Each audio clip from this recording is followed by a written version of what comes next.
to talk about the narcissists. We're going to talk about how to heal from them, how to deal with them, and we're even going to talk a little bit about how to help them heal.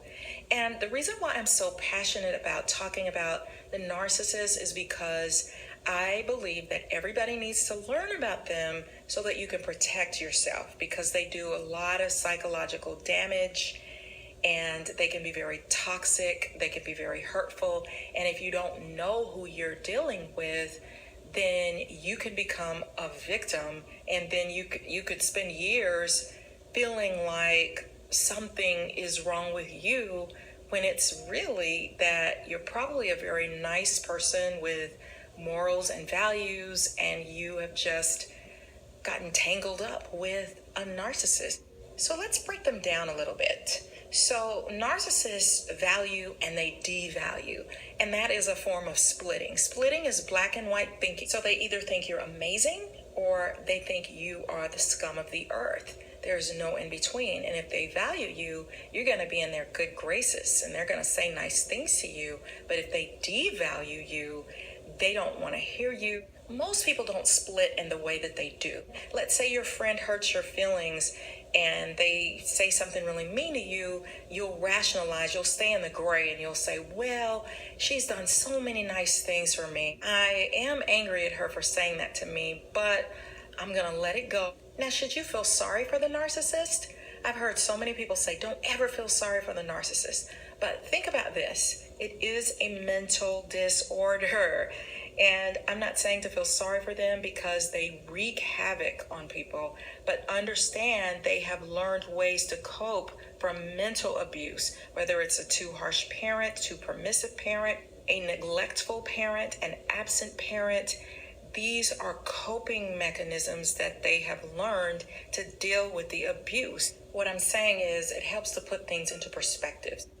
You don't have to take it so personal. They're doing the best they can with what they know, even though it's highly dysfunctional. Let's talk about criticism. These people can be extremely critical and verbally abusive.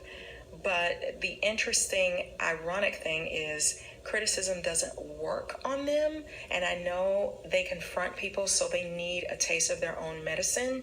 The problem is they won't get it. They will see you as being mean and see themselves as the victim.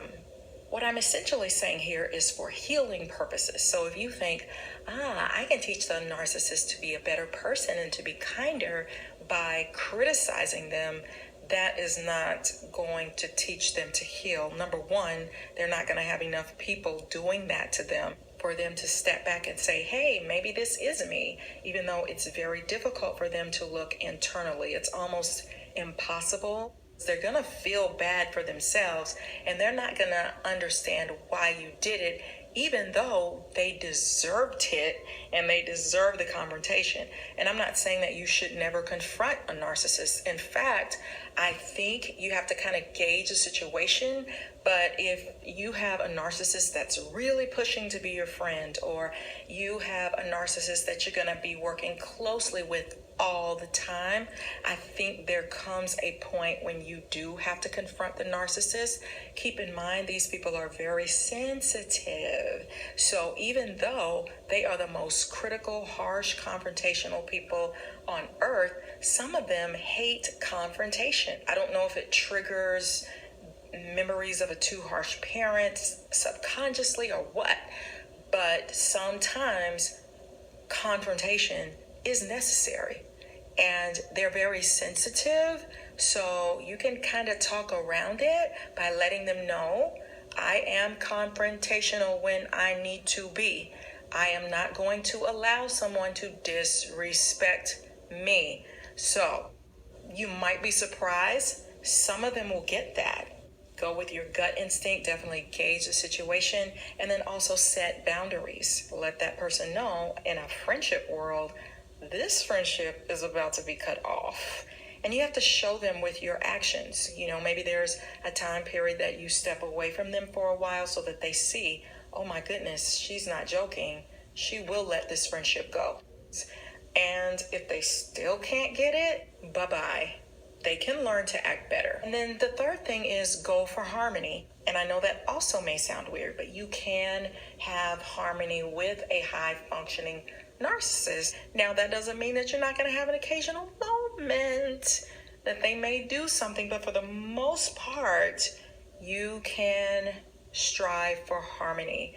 So if you are on the harmony train with a narcissist, because sometimes we can't choose our situations, like work situations, then you're going to model positive behavior for them. Believe it or not, they can imitate that, and they can start to learn how to be more like that. I've had narcissists to say that their parents never taught them kindness, that it was never modeled in their home. So modeling that type of behavior for them is a baby step to them healing. But they don't trust people because they've been really, really hurt and damaged. So, if you don't have their trust and they're not valuing you and you are really kind, that could be a trigger that could backfire because it's going to remind them subconsciously of how they're not. So we talked earlier about black and white thinking. The reason why they do that is because it keeps them safe. They have to know a set of rules in order to stay above being hurt, especially as children when this damage was being done. It's like, I'm going to go all the way over here, or I'm going to go all the way over there. I'm not going to take a chance somewhere in the middle. They have very fragile egos, so many people are sensitive. If they confront you and you confront them, they may hate you forever.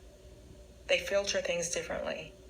I like to bake may be interpreted as you think I'm a terrible cook and that you're better than me. So sometimes things that you're saying positive about yourself, that could be interpreted by them as you're bragging. They're always thinking that people are bragging when you're not bragging at all. They speak a different language. So if you listen to their belief system and rationale for how people should behave, especially mean narcissists, you're nodding your head in agreement with them, but inside you're thinking, what are they talking about? So sometimes they're saying things that just don't make any sense, but in order to get through it, it's like you're having to go along with that crazy train of thought because it's too many faulty beliefs to just confront. Someone that they deem to be not smart may not be a good reason for them to justify someone as a bad person in your mind. So you may think, well, that person isn't a bad person, but to them, they think, oh, that person is awful. They are allergic to feelings. They can't identify them. Telling them to be sad about something is like throwing water on a gremlins. They can't handle it. I think one of the reasons why they have a hard time with feeling sad is because when you are feeling for someone else, it's a subconscious trigger of no one caring for them when they were a kid emotionally. And that's a hard place to have to go back to. So they hate it. No one felt for them.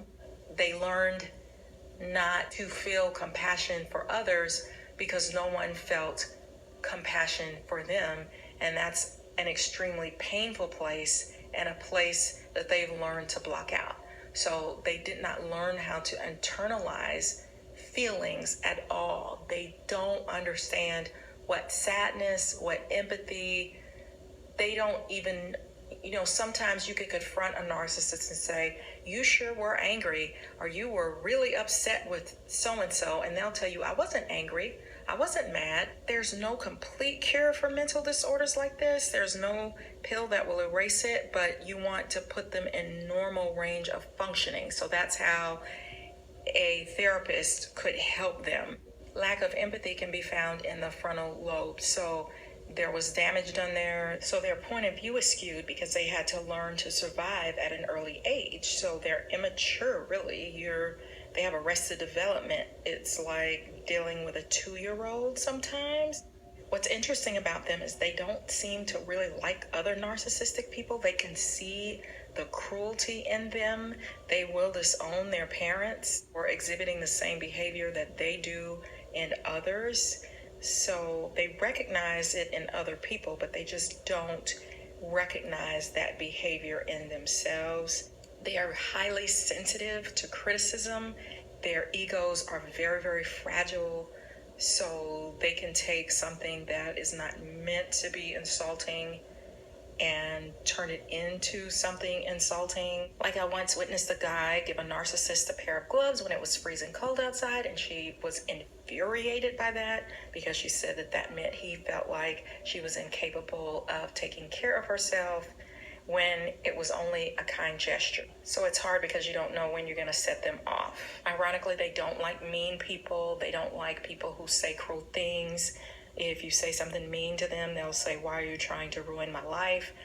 But they don't see that they're very harsh and cruel to other people. They tend to be drawn to nice people, to normal people, to very stable people. So you have to kind of watch out for that. So let's talk about a few more things you can do if you have to be around a narcissist. So here's something interesting about them. They like gifts. That's their love language usually.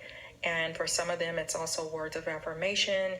So giving them little treats is a way to soften things and make things a lot of fun. It doesn't have to be expensive gifts. It could be a bag of chips. It could be, "Hey, I got donuts this morning. Here's a donut." They'll do the same for you. Because sometimes they know something is inherently wrong on a deeper level. So an apology from them is usually a gift. So I'd say have fun with it. It lightens things, and it can bridge some gaps because they can't say it. They can show it. Also, occasionally, if you see them doing something positive, then let them know that. "Hey, I appreciate how you handled that situation. That was awesome." That goes a long way for them, because remember, the narcissist maintains very high, unrelenting standards for himself, and they can have a very strong inner sense of shame, loneliness, and mistrust. Positive feedback is key. And also remember to keep things in perspective. Remember, you're going for harmony, so you want to be receptive, you want to be open, listen without judgment, be flexible, be encouraging and insightful. And remember, sometimes they have great ideas, so share your ideas with them and try to do some fun things together. Collaborate. If you're in a situation with a narcissist and you are modeling positive behavior, you can also model a heartfelt apology. Another thing you can do is pray to God and ask Him to send the spirit of peace in Jesus' name, and that works really well. And you also want to forgive them, because forgiveness is for you, it's not for them.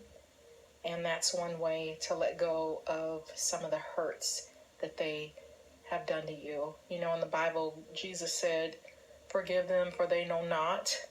So you can kind of apply the same concept. And finally, protect yourself. Most of us were taught to give people the benefit of the doubt, but that idea goes out the window when somebody is berating you or mistreating you.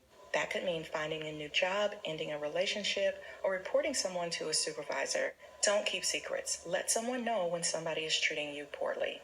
That way someone is aware, and because you shouldn't protect narcissist bad behavior by keeping it a secret. So I hope this was helpful to someone out there. If you'd like to see more videos like this, then hit the thumbs up button and share it with others who you think it might help. Remember to subscribe, and thanks for watching Tam's Psych Advice. Bye!